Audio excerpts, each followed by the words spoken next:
Struggling to move your nonprofit forward? You've come to the right place. Welcome to the Nonprofit Architect, where we are giving you the actionable steps you need to launch and grow your nonprofit organization. Now, here's your host, Travis Johnson. Hey, welcome to the show. I'm here today with Sarah Olivieri. How are you doing, Sarah? I am quite well. How are you? Hey, I'm doing wonderful. I'm upright, which is, first and foremost, the most important part of the day. If I'm not upright, it's all over. So I'm upright, feeling good. Sun is shining. I'm assuming I'm in my cave recording this here with you today. You're from Pivot Ground. Tell us what you do with Pivot Ground, Sarah. Yeah, so I call myself a nonprofit business consultant, which I think I may have made up, but which is a terrible thing. That should totally be something that lots of people call themselves. I used to be an executive director. I shifted out of nonprofit work and into marketing, created Pivot Ground originally as a marketing agency specifically for nonprofits, built up that business, and then quickly discovered most nonprofits couldn't really handle great marketing. And what they really needed was a way to run better so that they could scale what they were doing and make a bigger impact without getting stuck or feeling super overwhelmed or, struggling with burnout. And so at that point, I said, I know how to solve this problem or I can solve this problem. And I had learned a bunch of frameworks in the for-profit space that really helped for-profits do this, but none of them would really work for nonprofits. So I created the impact method, which I'm sure we'll get into later, and shifted Pivot Ground from a marketing agency to a business consultancy. And that's most of the work I do now, everything around helping nonprofits run better. And I just absolutely love doing the work. Oh, yeah. You and I are in the same business. It's our mission to help the helpers do what they're doing and do it better. Growing up, I was the recipient of those services, and that's one of the reasons that I want to do what it is that I'm doing. So I definitely appreciate what you're doing here today. And I'm loving the background. We've got the fire cans, the oil cans, a bunch of different books, and I don't know, some kind of basket on the top shelf. It looks like it's for trick-or-treating, but I imagine it's not. Oh, yeah, that's a ceramic teapot made by the former owner of my house.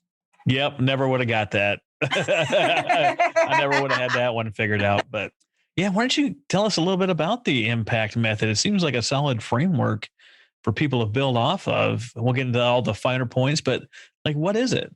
Yeah, so essentially it's a set of processes and tools. And people often go, processes, we don't like those. But processes are simply just ways of doing things. In the impact method, so there are 3 areas that the impact method focuses on. But before I even tell you about those, when I set out to create the impact method, I said something like this will only work for nonprofits if it's really easy and fast to learn and do, because they're already super busy. And what I knew from my own experience in nonprofits and working with nonprofits is you have to board their moving train, and it's moving pretty fast. They're not going to stop and pause because for the most part, people's lives are on the line. And these are a group of helpers. They're just not going to stop helping. They're ready to open up their veins and give their life's blood to help the people that they're helping. So besides being really effective, I also tried to make it as simple and straightforward as possible. So what is it, right? So it's a set of 3 areas: processes for improvement, actionable strategy, and modus operandi. Those might sound like fancy words, but when people talk to me, I'm kind of known for there's the big thinking, but I am totally unsatisfied with any big thinking that doesn't have a really concrete action as far as a next step. So when I talk about process of improvement, we're talking about 3 types of meetings with fixed agendas. But in the impact method, I just give you the agenda. So you put the meetings in your calendar and you follow the agenda, nuts and bolts. That's how you're going to have an amazing process of improvement. So I'm still in the Navy. We have everything has a process. There's process how to do this. There's a checklist. There's the theory behind it. There's the step 1, step 2, step 3. And then there's the process for process improvement. How do I do this? How do I change this? How do I formally go about the method of testing this new thing and implementing it. So what are these meetings that you've got to have? I know a lot of people don't like adding briefs to the day because they're never brief, but what are these things? Sure. Well, when it comes to a process of improvement, you have your highest level way of improving, which are your strategic goals, right? You can set your strategic goals, you can review your progress on them, and then you can change them based on what you learned since the last time you reviewed them. So there is a strategic planning meeting, which we call a cycle renewal in the impact method. One of the ways that makes the process of improvement work is instead of looking at your strategic plan like every 3 years, in the impact method, we work on your strategic plan every 2 months. So we're always looking at the data that we created from the previous 2 months and what we've learned. And we're never in this like timeout moment where we have to spend 6 months updating our strategic plan. We're just always updating it, always working on it. And it's like a living, breathing thing that everybody who's running the organization is involved with. So we have that kind of meeting every 2 months to update the strategic plan. We break the work of what we're doing next in the strategic plan into 60-day cycles. So we're going to work for 60 days and on a work plan. So in that cycle renewal meeting, we actually create the work plan for the next 60 days. But we break, right? A cycle of improvement is about taking action and then stopping to review. And then making adjustments based on what you learn. It's as simple as that. So we have our big strategic loop. And then inside that strategic loop, we have tactical loops. And so we break 60 days into 4 2-week sprints. And so every 2 weeks, we're looking at our plan of action. And so we have what we call a sprint renewal meeting where we looked at what happened in the last 2 weeks. What do we have to change in our plan? And what are, make sure we're still on track or we have an updated plan for the next 2 weeks. So now you're not going to get lost with your strategic plan. There is no such thing as a strategic plan sitting on the shelf in the impact method. And you're checking in on the action plan every 2 weeks. So you now have a chance to address things proactively. And you probably know, if you can stop reacting to everything and start being proactive, instead of a world of challenges and a ton of fires to put out, you have opportunity after opportunity after opportunity. And I was talking to one of my clients a couple of weeks ago who was doing the impact method before COVID hit. And she shared that her team adjusted for COVID operations in January of last year. January of 2019, her team adjusted because they were just looking ahead. They're like, oh, we see this coming. And we're just going to put it into our plan. So there's the cycle meetings, there's the sprint meetings, and then the third kind is an issues meeting. And this is all about tackling the roadblocks that come up in your way. It's a weekly meeting. It replaces, if you have a staff meeting, you can just swap it out for this meeting. It's not an extra meeting. And you're just always looking for issues to come up. And I think, when it comes to improving, it's kind of a mindset shift for some people to, instead of being like, oh, we want to just look nice, to be a team that's focused on what are the issues? We want to know the issues. We want to pull out all the issues because that's how we can proactively improve by essentially looking for trouble, right? We want to find it before it comes and finds us. That is a huge part of aviation. Aviation has these ridiculous, I say ridiculous because there's just a vast amount of them, ridiculous cycle of inspections. You've got the daily, you've got the pre-flight inspection, you've got the turnaround inspection, you've got the post-flight inspection, you've got, depending on what type of aircraft, 7, 14, 28-day inspections, 56-day, 114, 256, 224-day. You've got 440, all these things. And you've got phases. So different phases, they replace different packings, different fittings, they change certain parts. It's all part of this huge preventative maintenance cycle, which is what keeps airplanes flying. There's just so many different pieces that need attention. And if you do it in an order, then you find all these problems before you're in flight. Because when you're in flight, you can't just pull it over and say, we've got a flat and we've got to fix it. When you're in flight and these problems come up, then you realize how important flight crew is between the pilots, flight attendants, or anyone else in the back. That's where they really get paid. They don't get paid for the day-to-day stuff, right? That's your insurance policy that when something does happen, you're able to take action. Yeah, I'm I definitely, love that you used that analogy because when I named the process of improvement as such, I'm actually a sailboat racer, and boats and airplanes have a lot in common. Although, fortunately, boats won't just fall out of the sky, although they can sink, as you know.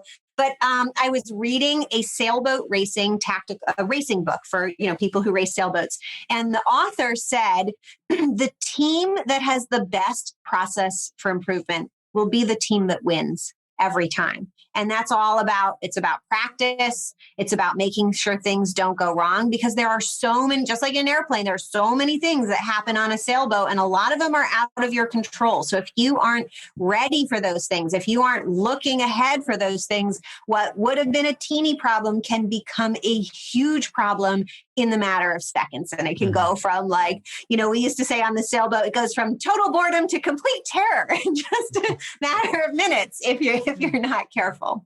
it absolutely can. And, when you're learning how to do these maintenance cycles, like for instance, on aircraft, you're like, oh, I just got to go get this thing done. Well, you've missed the purpose. The purpose is to find the problem, to find the thing that's wrong. And although it's going to take more of your time, it's always better to fix it on the ground than when you're in flight. I use my leadership experience, and we're looking for problems, and we're talking about processes. A lot of people are annoyed with my leadership style initially because I don't just answer their questions. As they come to me with their problem, their situation, I'm asking them, well, what do you think we should do about it? Because I'm not just a problem magnet. Don't just bring me your problems. I don't just care about your problems. What do you think we should do about this thing? Well, you're the boss. You should know. I'm like, well, I do know what I would do. But the only way we can find new ways to do things if I find out how you might solve it. And you might, but the thing I've been doing for 15 years that easily crushes this problem might be the way we end up doing it. But you might find a way to do it better, faster, easier, cheaper than I've ever done it. And I just didn't know the new method. So if I just push my solution on you, that doesn't help you grow, nor does it help you understand my line of thinking. Because if I can train you to think like I do, then you can solve the problem before it gets to my level. And if you can train the people to think like you do, then you can solve it before you get to your level. And now everyone's got the same kind of methodical and process related thinking. All of a sudden, people are coming to you with options to solve a problem, and not just coming to you with a problem. That is right. That is opportunity right there. If you've got a room full of great thinkers coming to you with options, isn't that what we all want? That's what I always want as a leader, is a bunch of people coming to me with options. Oh, well, we could go this way or we could go that way. And that is so different from how so many nonprofits are operating. They're just reacting. And they pretty much, by the time they get to the problem, there's only one thing that they even can do. And it's probably not even the most effective thing at that point, or it wouldn't have been the most effective thing. And now it's their only choice. So super, super true. I'm going to actually jump us over. I said there are 3 areas: process of improvement. And there's one more piece of a process of improvement that I want to mention. And I'm going to jump over to modus operandi, because it has very much to do with what you just said about leadership and getting people to make decisions. But before I jump to that, I don't want to forget to say that the 4th piece of a process of improvement is respite.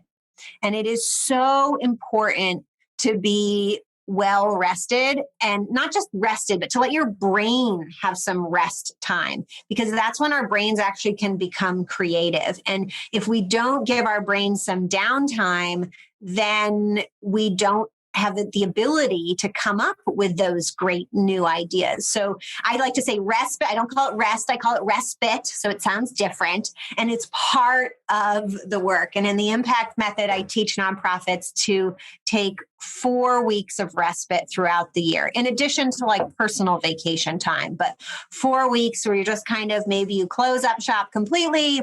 Maybe you just put everything on minimum. Maybe you stagger it a bit, but you really make sure that people get a chance to let their minds relax on what's in front of them, so that they can create really great solutions. And I have to say, the more I give myself respite, the more I move my own business forward, because it's when I come up with all the best ideas. Before I know it, I'm scribbling away in my notebook or on a napkin, all those amazing moments of moving an organization forward. They usually come after giving yourself some downtime. But as far as decision making, I'd like to talk about, we were talking about this before we got on. What is your MO, your modus operandi? And part of that is having a really aligned team. And part of it is how you design that team or empower that team. So how do you get an aligned team? Well, you need to be really clear on who you are as an organization. You have to have a clear mission. You have to have, I like to set a single core belief. Sometimes there are two core beliefs, a set of guiding principles, a vision for the future, right? So that if your nonprofit was a person, you know what kind of person that is, right? What kind of character they have, the way they go about the world. Are they Robin Hood? Do they, that's a really clear kind of helper character. Robin Hood is maybe your Mother Teresa instead, right? Robin Hood and Mother Teresa are kind of different types. So you should kind of know what your unique character is. Once you know who you are, you can go about building or sometimes letting go of some team members so that they're like, yes, I identify with that character. I'm ready to kind of embody that myself and help the organization live it out. Once you have an aligned team, though, what do you do with those people? And there are a lot of ways you could organize people, but I really advocate for pretty much exactly what you were talking about. I call it distributed leadership, which is essentially distributing the power to make decisions. Because the truth is, if you bottleneck all the decision making, let's say through your executive director, or maybe through a very small handful of 3 or 4 leaders of departments, you're impeding your ability to innovate and to make the best decisions, because there's so many decisions to make, right? Like you could never make, that many thousands of decisions that well, but if you distribute it and have people who really understand what's going on and empower them to come up with ideas and know which decisions they can make on their own, and if it affects a bunch of people, like to make sure that they're collaborating with those people. And if you can distribute decisions across your organization, you unlock. Most nonprofits say, what is their biggest problem? They say money. But every nonprofit that I look at, their biggest issue is they have all this untapped human capacity.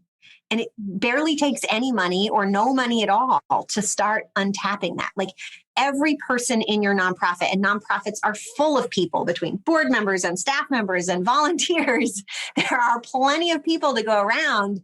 But most nonprofits aren't organized, so they're like leveraging everybody's brain. And if you could start leveraging everybody's brain right now in your nonprofit, your money problems would probably be gone, first of all. And everything would you'd gain so much more momentum very, very quickly. Absolutely. There's a lot of people in the military that do this well, and there's some that maybe don't do it as well, but you're trying to empower the leadership at every level. When you look at it in an organizational chart, you have, the big wig at the top, and then you've got maybe a couple of department heads, and you've got their branch representatives below them, and on down the thing. The really good leaders that I've seen, they take the organizational chart and they flip it over like you guys already know what to do. Okay. I'm here at the bottom of the pyramid, supporting you guys on top. Whatever you need, we'll be there to support you, help remove roadblocks, and we're going to empower you to make decisions at whatever level. Now, I'm going to, retain the right to make the decisions on these 5 things. Like if it's one of these things, and the military is great about it because they say you will not give away the right to these 5 things, right? These are things that get the commanding officer fired. But like, keep me up to date on these. I retain the right to make the final decisions on A, B to C. I need to be notified on these 10 things. But below that, you guys are qualified. You guys are well trained to go take action. If it's within your lane, right? If I've given you the quote unquote power to do that or make the decision, go do it. Like, don't wait for me here. And what that might look like in the nonprofit world is you mentioned guiding principles. I'll let you get into that a little bit more, but it may be like, look, if it saves us money or makes us money, do it and bring it up in the next meeting. Tell me how it went.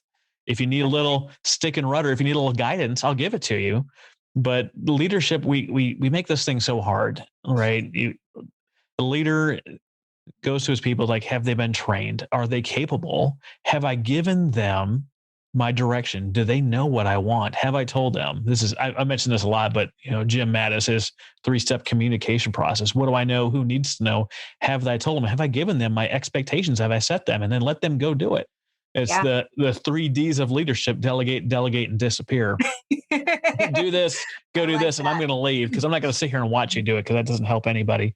But make sure they're trained, make sure they know what to do, make sure they have the capacity to do it, give them your expectations and let them go. And if they come to you for a little bit of guidance to help get them down the rail, give it to them. But they need to be learning and doing and trying to figure some of this stuff out, because that process is what's going to make them stronger, what's going to make the organization stronger, and it's going to make you look like a better leader. If you have to know every detail about everything that's going on, why even have a team? You're just going to do it all yourself. That's you right. Have and a you're team. going to be like cutting off your own feet. You're going to be strangling the growth of your organization, and you'll end up like a lot of my clients before I work with them. I love working with those nonprofits who are really stuck. And boy, have I heard some doozies of stories. My favorite this year was just before COVID, almost a year ago. It was end of February, a year ago. I met this executive director. She's the only quote employee, except she wasn't getting paid. She was on the board because she had to be, because there were only two other board members. The founder was on the board and a friend. And those two people wanted to leave, but they couldn't because they had to all three be on the board. But they had this really important nonprofit. They're involved with feeding hungry people. And so, they weren't going to stop, but they were stuck. And this executive director was worried about, can I go further? Am I now just like, I can't just go on forever not paying myself. I'm reaching my limit. They were a sinking ship. In their mind, they were stuck. In my mind, I'm like, you guys are sinking fast. And then, we put these things in place. And like roughly 6 months later, the money just started coming in, right? And the impact method doesn't specifically, it's not a fundraising method, but almost every time, like it fixes the money problem. As soon as somebody's accountable for paying attention to it and the outcomes for it, then that comes around. And when the organization is clear about who they are. So around 6 months in, the money started coming in like crazy for this nonprofit. And actually, before the money started coming in, we came up with a strategy. The nonprofit, the ED, started paying herself. So she's paying herself less than 6 months. 6 months in, the money's coming in. And shortly after that, she hires an assistant, almost full time. And then as soon as that's in place, now everything else is working way better. Her board has grown. So, she's just coming up on a year later. And I mean, the growth has been amazing. And I say growth, but what I really mean is scale, because wow, her organization is doing more. Her team is bigger. Her board is bigger. She's paying herself. She's more relaxed. She has more time back in her day. She's not feeling quite so overwhelmed and stressed out as she were. So that's what we really want is scale, right? Because growth isn't sustainable like scale is. Scale means we can do 10 times more, and it's 2 times more the effort. We can do 20 times more, and maybe it's 4 times more the effort. Maybe it's only 3 times the effort of when we were doing 10 times. But if the work of it grows with the growth, that's not scale. And you're just creating a bigger monster. You're just creating more overwhelm, more money problems.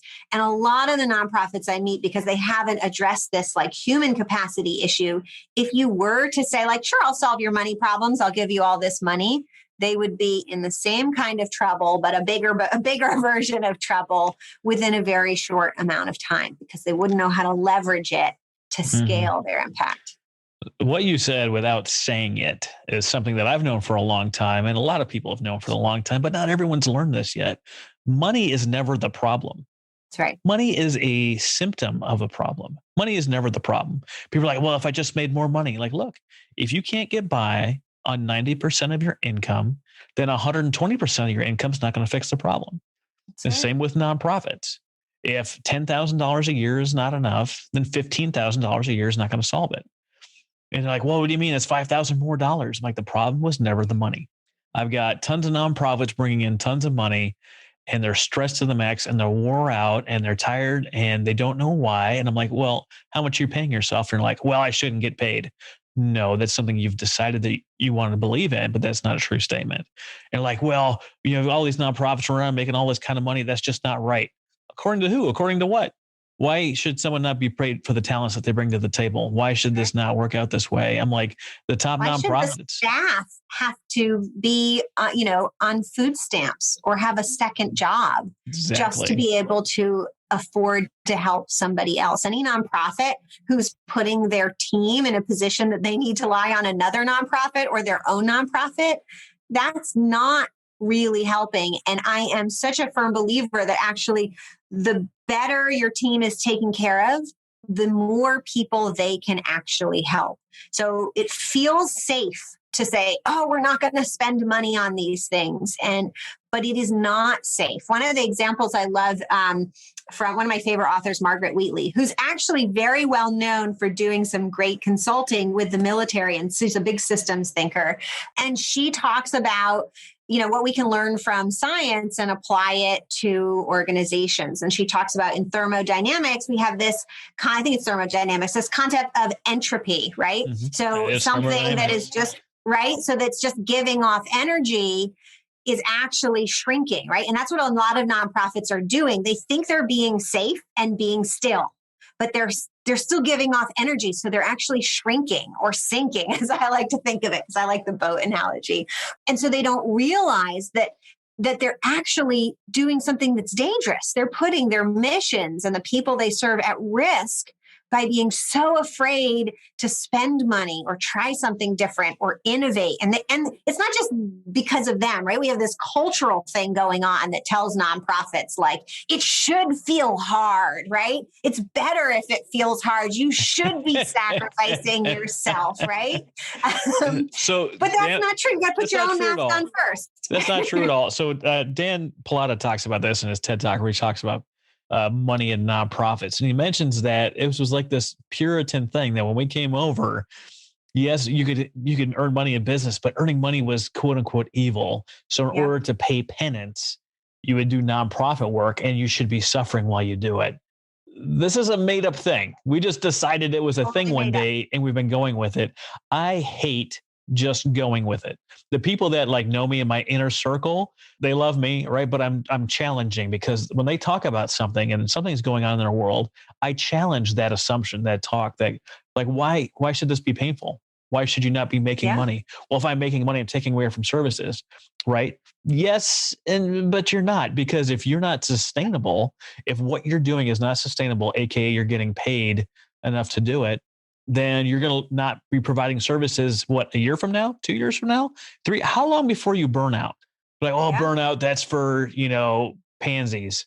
Burnout's for people that aren't prepared, that aren't taking care of the life cycle of what we all go through, no matter what the job is, whether that's working for a company, you're in the military, academia, or in a nonprofit world. You have to be able to take care of the system. You have to refill your cup. You have to put on your own mask first, all of those things. And if you're not in this sustainable place and you're doing something like feeding the homeless, like we brought up earlier, you're going to burn out, not have a process in place. And all of a sudden, these people aren't getting fed. Now, right. Are you being selfish or are you being self-sacrificing? Which one is it? Because it's a distinction. And I know I've spoken about this before, and some people that have been listening for a long time are like, Travis, we know, I can't believe it. But this comes up all the time, which is why I feel the need to continue talking about it. If you're not sustainable, it doesn't matter what you're providing. That's because right. Because if you're not, when you shut down, you are not helping anybody. And the truth is, I don't just want both for nonprofit leaders, like I think you do too, because I've seen what has happened to many of them, but I know that it's better, right? It's better, a refreshed, not overwhelmed nonprofit leader. And at whatever level, I say leader, but I think of nonprofit leaders as everybody, because most nonprofits their missions involve solving very complex, previously unsolved problems, right? You're solving something that's complex and has never been solved before, right? You cannot do that without innovation. And you can't do innovation without a fresh mind that can be creative, that has enough extra wiggle room. You can't just be in the day-to-day. You have to be running experiments. You have to have enough room for lots of those experiments to fail or be less good, right? And only people who have extra time in their day are able to be great innovators. In fact, the way, like, or companies like Google and stuff are masters of innovation, they give their people lots of time to just goof off or explore something, and they go through great lengths to providing, you probably heard, like they provide their meals and their laundry, right? Just to give them more of that time so that they can innovate for Google, right? And innovation is what's going to solve those extremely complex, not previously solved problems. So unless your organization is doing something that maybe in fact doesn't really need to be done because it's already been figured out, then you have to be this way. You have to have extra time in your day, and you have to be well rested, and you have to make enough money, and you have to have a big enough team, or you're not going to solve that problem. And essentially you are just running on one of those rat wheels, and you're not really making the impact that you could be. Oh, absolutely. I've got a friend of mine, a great mentor, and actually he's been a guest on the show, Stephen Kuhn, talks about creating space.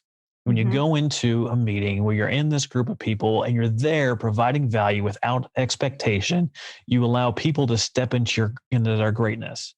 And that's the only way we're going to solve some of these unsolvable problems.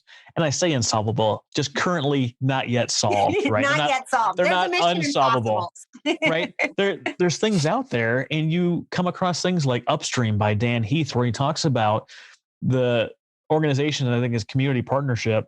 I'm probably saying it wrong because I haven't researched it before I'm talking about it. But he talks about like the 18 cities in the US that are functionally homeless. They're at functional zero. They have more housing available than there are homeless people on the streets. And when you talk to someone that hasn't come across this concept, like, well, it's impossible. Well, if it's impossible, why are you putting all your time, energy, and effort into it if you don't believe in it? A. And B, when you're presented with the solution, why are you stiff-arming it up front? The only way we're going to come into some of these things, if you allow the people in your organization, in your inner circle, give them the space they need to step into this thing and come up with, innovate something new, because the stuff that we've got is just not cutting it. It's getting closer, but just because we're putting more effort into something and maybe going through that martyr syndrome that I'm talking about, where we feel like we have to be in pain, more effort doesn't equal better outcomes. That's absolutely true. One of my favorite, I think they're called Give Directly. I should really memorize it because I reference them all the time. They run experiments, charitable experiments. They run programs where they essentially just give cash to people who are in some way economically disadvantaged. And then they run experiments comparing the outcomes of just giving people money, right? So they have really low overhead because they're not trying to provide like a caseworker and a this and that and follow up with people. They just be like, here's cash.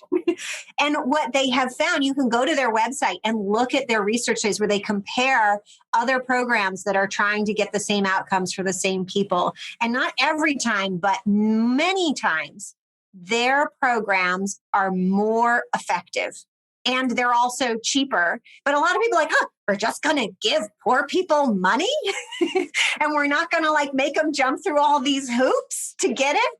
And actually turns out what they've shown essentially again and again is if you just give people money who are in need, for the most part, they spend it where they need it most. And all the so-called interventions to help make sure they spend it where they need it most aren't actually increasing their ability to get out of their situation and become self-sustaining. And that, like, I love that organization. I like to look at their studies because it goes against this like whole idea of martyrdom and overcomplicating things, right? But it takes a brave and rested and, person stepping into their greatness to say, well, what if we just did this? Well, let's try it and measure it and see what happens.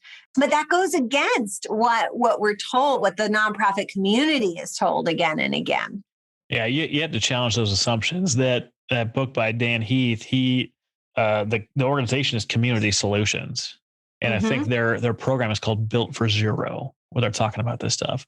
And they take a multidisciplinary approach. They cover and canvas the neighborhood, and they turn people in, from numbers into people. Not, have you seen homeless person number one? Like, hey, Sarah's been on my mind. Sarah, we were tracking Sarah. Was she, has she been to your Italian store? No.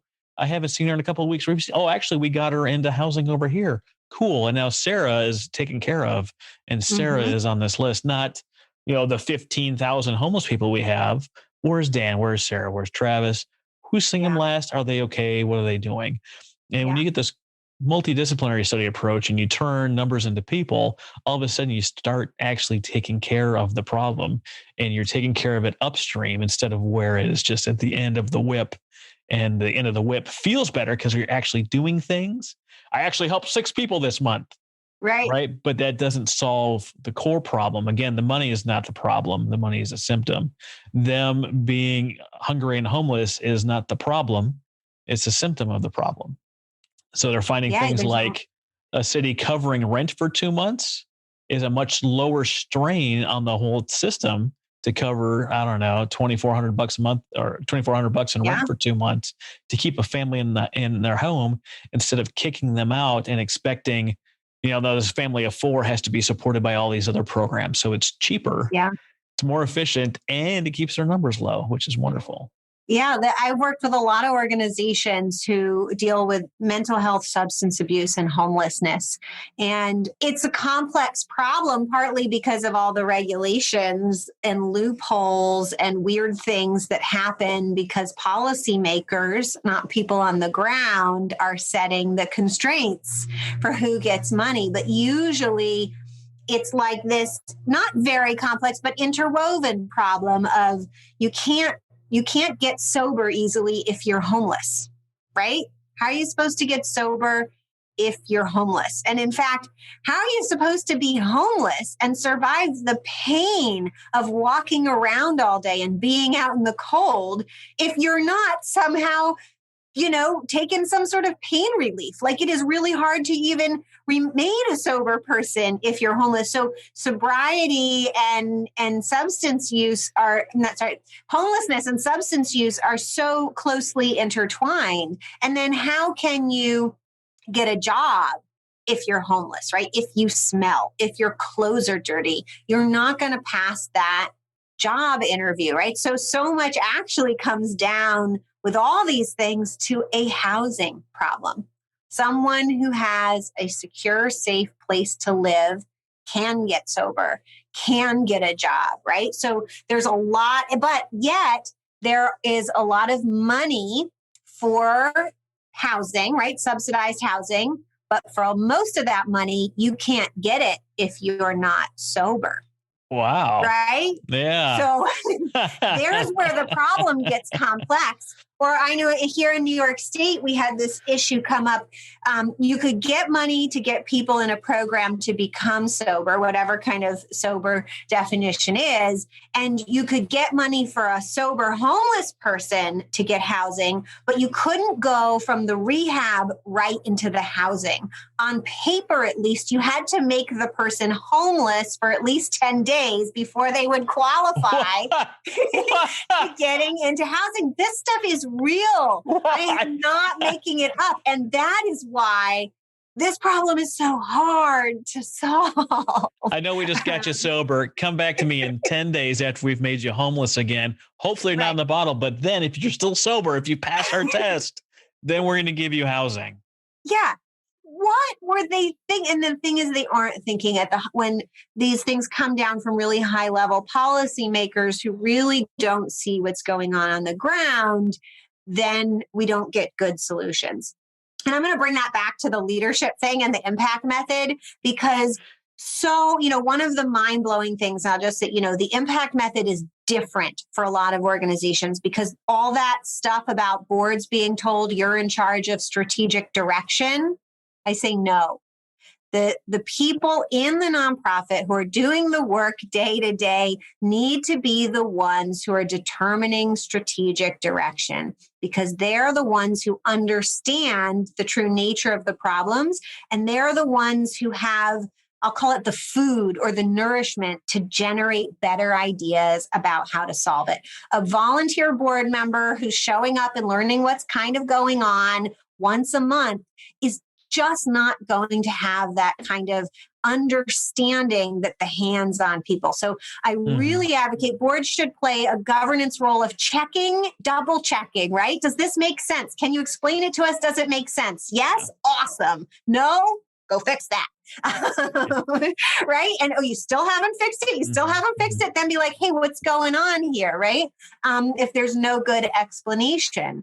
But to think that a board would even begin to have the ability to decide, where things need to go, I think is just an unreasonable expectation. And when you can empower the people on the ground, those, especially the direct care workers are my favorite, you can get amazing and oftentimes really simple solutions to problems, right? The people who don't have their hands on the reality tend to overcomplicate the solutions. Like, and we'll do this, and we'll do that, and we'll do this, and we'll do that. But we take it back to the sobriety thing, or we'll just give everybody housing for 6 months or a year. This is an engineer versus a maintainer problem, right? We have potable water on the airplane, drinking water. And there's a valve, a fill overflow valve. It's how you service the airplane to give the system the water it needs for the people in flight. There was a problem overextending these valves. It would turn too much. And the engineers are like, how can we fix the valve, this and that, blah, blah, blah, blah, blah. Big, complicated, expensive. And we came up with, well, what if we put like a little metal tab right here? It weighs like 1.5 ounces, takes 2 rivets. You can install it in moments, right? Just a few moments, go out there and do this. And then the handle can't turn that far. It's a physical barrier. Can't do it. We implemented this on a couple of airplanes. We went into the engineering conference where they talk about this stuff. And I was like, well, we just did this and it fixed the problem and it doesn't change aerodynamics, weight and balance, any of the stuff that aviation engineers really care about. What do you guys think? And they were like, son of a bitch. Like, we had all these ideas and internal workings of the valve and this and that. But if you stay back and you look at the people that are right there, apologies for the language, but they were like, really? Like, I can't believe the solution was this simple. When you can either push something or you can pull something, it can go both directions to get closer to the answer. And if you're not including people that are boots on the ground or the direct care workers, you're missing the opportunity to get a solution that's actionable, relatable, reliable, easy to implement. If the senators, it sounds like in New York, spent even a day or two talking to the workers on the ground implementing these homeless solutions, they'd have been like, oh, of course, that makes perfect sense. And then the bills and the law wouldn't suck and create an extra barrier. That's you have to but include. Unfortunately, the bills and the law do, and the Department of Housing and the Department of actually, even the Department of Mental Health Services and Addiction Services, separate department. Housing is separate department. And they, it's still not official, but they all have something to do with each other. Well, see, that's what I'm talking about upstream, like for most of this episode here. But that's the solution to the homeless problem as described in the book. The folks at Community Solutions work interdepartmentally. Through across the departments that we're talking about right now to solve the problem. And then they go boots on ground and talk to local business owners, be like, hey, have you been feeding Sarah leftovers at the end of the day? Well, actually, she got housing and now they're off the list and they're moved around. But we've talked about processes of improvements. We talked a little bit about modus operandi. What about actionable strategy? What does that look like? So, having an action, I've heard the story just too many times, although I keep hearing it. We did a strategic plan and then we put it on the shelf. So, we could talk about, well, how do I even go about solving that problem? First of all, it was something you can put on a shelf, right? Like, how are you supposed to keep anything that you can put on a shelf alive? Like, I read a book and I put it on the shelf, or it's on my e-reader. That is not a living thing. And we need our strategies if we're going to achieve the goals in them to be living things. So how do we do that, right? So the way we do it in the impact method is, one, the way we set our goals. We have a really structured process of how to set goals. And I actually have a free workbook on this. I'll give you the link for the show notes about how we set goals. But the basic idea is we always separate the outcome from the action, from not just the action. So we look at the outcome that we're trying to achieve, which is something we can't control, like make Mary not homeless, right? There are too many variables in there for us. We can't force her into a house. But then there's what I call them execution goals. The academics who study goals actually call these process goals. There's the goal that we do have control over. Provide housing that Mary can afford, right? So the outcome that we're going for is give Mary, have Mary have sustainable housing, right? The action that we can control, the goal that we can control is to provide housing, have adequate housing for everybody that's affordable. So those are the two pieces, right? Every goal actually has these two pieces, the outcome and the part that we have control over.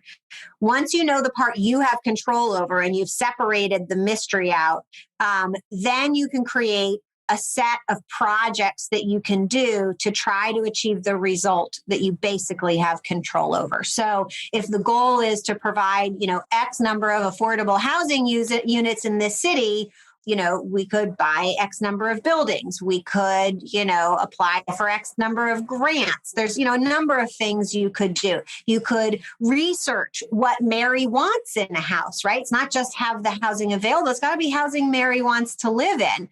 We could make sure that each housing unit is furnished, right? There's lots of stories. Here's a shanty by the river in a bad part of town. I don't understand what the problem is. We've provided you a home. Right. There's a story sticks out to me of a mother with her son coming out of a battered women's shelter, and they provided her an apartment with a mattress on the floor and a lamp. And she spent the first, so many months with her son, just sleeping on a mattress on the floor she had a lamp, a standing lamp. And she was actually starting a nonprofit of her own because saying, to bring yourself out of that place of abuse, you need more than just an empty apartment, right? You can't make your son feel safe with an empty, a plain mattress and a lamp. You need a little bit of furniture. You need some clothes, right? It takes a little more to overcome that experience and stand on your own feet. So you can have all these projects in place to try to reach that goal. Once you have projects, you're ready to have project management, right? You can break those projects down into tasks that people can do. So in the impact method, we usually use a digital tool where this is like digitally all connected. Big outcome goal with a line to it. We use a mind map actually for the high level strategic plan with the mission at the middle and then the outcomes stemming out. And then we work each tree until we're at an execution type goal, something we have control over. And then in the execution goal, we now have a list of projects. And then inside each project, which is owned by a single person, then there's all the tasks that go on with those projects. Mm-hmm. Now we connect that back to the process of improvement. And guess what? You're checking in on the status of each of those projects that you're currently working on every 2 weeks so they don't slip through the cracks. And you're adjusting them live as needed. And you're adjusting those strategic goals every 2 months. So now when we combine an actionable strategy with a process of improvement, we have a true living system of setting goals, taking action, seeing the results, right? The world moves too fast to hire bridge span and do several $100,000 research project and then tell you, okay, now do this. Because by the time they delivered you that and you figured out how you can even do this project, it's probably irrelevant. Right. Yeah, so the best way to work in this fast world is to take action and observe the results of your own behavior and then immediately adjust your action and observe the results after a certain amount of time. Yeah, this is actually in alignment with what the military does. So we have the strategic level, which is, think White House and Pentagon level. You've got the operational level, which think you're different. They're called geographic combatant commanders. Really, they're the commander in a certain area of the world, right? To dive that down. You've got the tactical level in the Navy. That's the ships and boats, boats and planes that are actually executing the mission and doing the stuff. So at the strategic level, you have this kind of vision. You've got this expectation level, like the Secretary of Defense might have, let's keep the nation safe from A, B, and C. Well, A, B, and C, those people or entities or whatever they are, they become the focus of the operational level plan. So my operation, I have all these things available to me. So to create an operational plan that meets the boss's intent, the commander's intent, the executive director's intent, the founder's intent, whatever this looks like for you, how are we going to take their priorities and the thing that they care about, and what are we going to put into action? And this is the difference between the strategic plan on the shelf and what we're implementing, what you're talking about with the impact method. You're saying, you guys are responsible for executing this, and this. And then those people with their teams are actually the tactical level of actually doing the stuff. And it sounds like you've got all that covered with the impact method. So bravo to that. I had someone else on that I kind of critiqued him on the air. I'm like, I feel like there's a piece missing in here. Like, you haven't assigned, like, when you do the planning, especially for the military, you have your objective, right? And then you have something called, I forget what it's called, but it's a task associated to a purpose, right? Mm-hmm. So I'm going to interview Sarah Olivieri in order to, that's the transition, the task. What I'm doing, I'm going to interview Sarah in order to make sure Pivot Ground can talk about their impact method and what they do and how they help nonprofits. So it's not that I'm just going to do a task. I'm not just going to interview Sarah. Why am I interviewing Sarah? What's the purpose? Right. And does that align with military, the commander's intent, the mission, the principles, the goal, or the nonprofit? Does this align with my mission? Does this align with our guiding principles? Is this moving the needle forward in our area? And if whatever task you come up with isn't in alignment with that, then you don't do it. It is not on the board. You take it off, you throw it away. That's a great task that needs to be done. But if you can't align it with a purpose behind it, a task and a purpose, if you can't do that, well, then you've got nothing. Then you're just busy doing busy work. And I know Sarah's seen this. I know I've seen this. You come across someone that's doing so much stuff, but none of it moves the mission forward because it's just extraneous stuff. It's just being busy. And being busy is like that martyr syndrome. It's not a badge of courage. Really, it's a badge of stupidity and I'm not trying to attack anybody here, but if you're just busy and nothing's happening, you're busy in the wrong areas. Shawshank, get busy living or get busy dying. Get busy in the areas that need your attention, that actually move the mission forward. If you've got a world-class whiz-bang fundraiser and this person is handwriting thank you notes or putting things into a database, you're probably wasting their time, talent, and treasure, and they're going to leave you soon. The turnover rate for executive directors and finance fundraisers are very high because they're doing all this extra extraneous garbage that they don't need to be wasting their time with because you haven't figured out a better way to do it. Figure out the better, easier way to do it. Give the task to somebody else and let them operate in their zone of genius and really have an impact and move the needle forward. Two things related. That one is, for those who don't know, but I have not, it seems that all elements of the military, military is fantastic. And I'm sure each, area would argue that they're better, but we'll leave that to those folks to argue. But I am always impressed with the forward-thinking nature of the military. They work with the most forward-thinking people who are figuring out how to do things better. They are, especially if you think of all the military together, that is it's multiple institutions. That's like a massive amount of people and structures and power.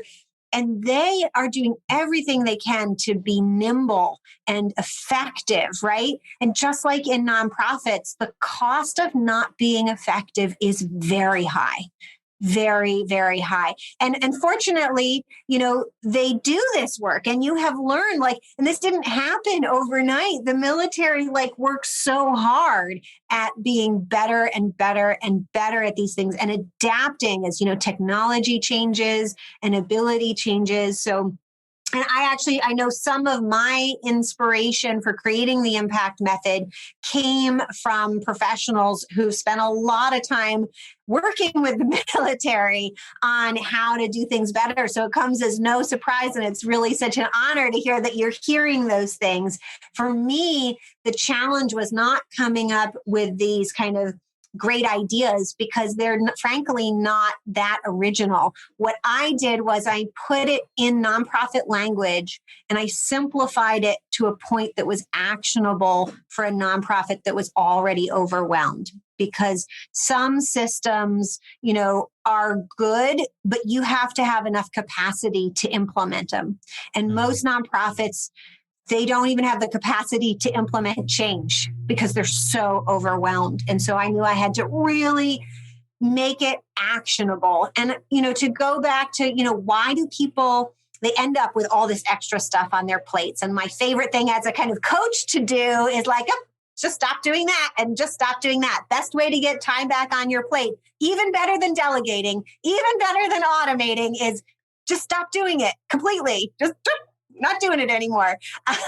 But once you have a process like I described and like you described to help you decide what to do and not to do, you're no longer saying, well, do we like doing this? That's like the kiss of death. Do we like doing it? Or does it, we should or we shouldn't, right? The only thing is, does this activity get the result we're looking for? No, it was an awesome idea. It's just not the right idea for this. And so we're not going to do it because it's not getting the results. It almost gives people permission to like take things off their plate. It gives them, well, it just doesn't get the results. Nobody's fault. It's just reality. Not aligned if it's not moving the needle. I mean, you could should yourself to death. And if you do it enough, you might should your pants. Get rid of that. We should. What are we doing? Is it moving it forward? Is it matter to the mission? If not, get rid of it. There's so many things like we learned during COVID, especially in the military. We had, let me tell you, the meeting schedule was ridiculous. What we found is that we're still able to do everything we're doing with much less meetings or much less in-person meetings. We're able to Zoom in to the conference where stuff has to go off and the commander has to get his information. Great. But instead of being stuck in a room, just sitting there with a notepad, you're at your desk and working. And then when it's your turn to talk, you give the 30-second to 3-minute spiel with the boss that he needs. And you haven't lost any work time because you've been at your desk the whole time doing the things that you need to be doing. It's been great for that. We've got rid of so many extraneous things. It's fantastic. But I love that you were able to come on today. Love you talked about the impact method. We talked about the process of improvement, actionable strategy, the fantastic modus operandi. We talked about the cycle, the sprint, the issues. We talked about Dan Heath and Upwork's working multidisciplinary, cross-functionary. We've talked about guiding principles over core values that really vision for the future, what leadership looks like, how to implement this stuff when you're already busy and overwhelmed. Thank you for coming on and representing Pivot Ground and what you're doing and talking to us about the impact method. Where can people find you? Sure. The best place is go to pivotground.com. You can also find me on Facebook and LinkedIn. Those are good places. Technically, I'm on Twitter, but I'm not really on Twitter. So don't go looking for me there. Yeah, I'm technically on Twitter too. Let's be honest. I'm not on Twitter. But if you go to pivotground.com, you can see more things about the impact method, other things we do. And there's also an apply for a call button. If you'd like to have a free one-on-one call with me, you are welcome to do that. While supplies last, I'll warn you, my calendar has been filling up. So if you would like that, don't be shy, don't hesitate, just book a call. And it might not be for a couple of weeks, but we will talk one-on-one. Thanks so much, Sarah. My pleasure. You've been listening to The Nonprofit Architect. To listen to all our past shows, visit http://nonprofitarchitect.org. And be sure to subscribe, rate, and review our show. Thank you.